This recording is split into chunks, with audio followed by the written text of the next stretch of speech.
So this is something I do before every Monster Hunter game. I never want to feel like I've wasted any or valuable materials, so I always plan out what weapons I'm going to make. Most of the time I stick to it pretty well, but it's not like it's a strict ledger for me. I find until you get to the end game, you can drive yourself into a pretty deep hole if you make whatever weapons you have available, only to realize it costs insanely rare materials later, and unfortunately doesn't even end up being good. Since I'm doing this for myself, I figured I would share it with you all. Maybe you can find it useful too. Here's the catch. I do this veteran style. No math, no testing, just pure intuition knowing my own playstyle as a guide. If you want to know what the best weapons are, you'll have to find some other YouTuber because I won't sit here and calculate it out. I use a multi-approach system to determine what weapons I'm going to initially go for, as in the end I typically end up making everything anyway.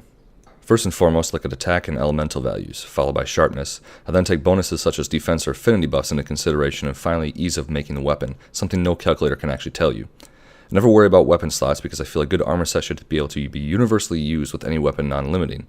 For status weapons it's even simpler, which has the highest status and sharpness.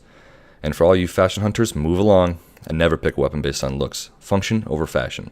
Here's the disclaimer. Monster Hunter Generations isn't out yet, so I'm using Tyrannical database to do my shopping. That means that there may be some translation issues, as well as a lack of weapon tree information. I'm going to do my best to not include any DLC weapons or endgame ultimate weapons, created by tickets in every upgrade. I'm also going to exclude any rust weapons here. If you find a rust weapon, just make it. They're all amazing, but more importantly, they're based on luck of finding one, so it's really not right to put it on the list. My list contains 1 to 2 top picks for each element for each weapon type. I like to give myself a little flexibility in case I'm not having any luck with monster drops. I've also got a few honorable mentions of weapons that maybe didn't make the cut here, but are definitely worthy of crafting your first round through. So let's get into it. There are actually a few decent fire longswords that you could really make work for you, but I would honestly focus on Wyvern Blade Flare, which has really good sharpness, the highest fire, and moderately decent damage with affinity, or the Dancing Hellfire, which is made from Magnactor parts and is going to be extremely easy to make. This is pretty tricky because we're so close to perfection on multiple of these, but I would stick with Despot's Boltbreaker. It has the best damage and thunder ratio, but it is made of Zinogre parts, so you're going to run a little low on those. If you're having difficulty making this, I would stick with Devil Slicer. It's been known to be one of the better weapons in the past, and it has the highest thunder, pretty decent damage, yet it lacks a little bit in sharpness, but you can always fix that. If you're not happy with either of those, Demon Lord Halberd is going to be a really good second option with the right set, and Wyvern Blade Emerald, while yes, is sort of a fashion hunter, can actually work out pretty well. Blango Destructor is the best choice here. It has the best sharpness, the best ice, and pretty moderate damage, as well as positive affinity. If you don't want that, you can go for the easily craftable Ryman Treason, which has slightly less ice and sharpness, but definitely better damage. Crystal Thorn is almost exactly identical to Ryman Treason, though it is going to be a little more difficult to make and you are going to have to sock out that negative affinity. If you want something early on, however, Silver Ichimonji is really easy to make, has really high ice as well as decent affinity and decent sharpness with 3 slots.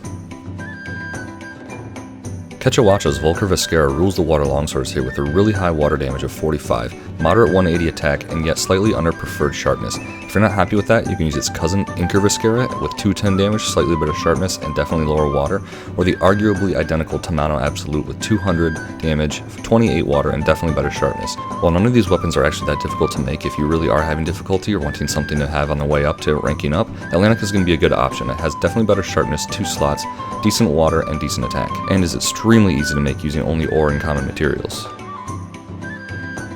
Longswords sort of get shafted here because you really only have one good option, and that's Doomblade Slave, another Joe material weapon. It has the highest dragon and decent attack as well as moderately okay sharpness. Honestly, nothing else really comes close. Darklaw Demise has lower everything but better sharpness, but honestly I would try and make Torment Bone work. It has one of the highest damages in the game for longswords, and while its dragon is sort of lacking as well as sharpness and does have negative affinity, maybe you can make it work with the right set. Looks like we're going to be using a lot of Brachiodos materials again. I would simply hold out for the rust weapon. For paralyzed weapons, everything is better with the saber.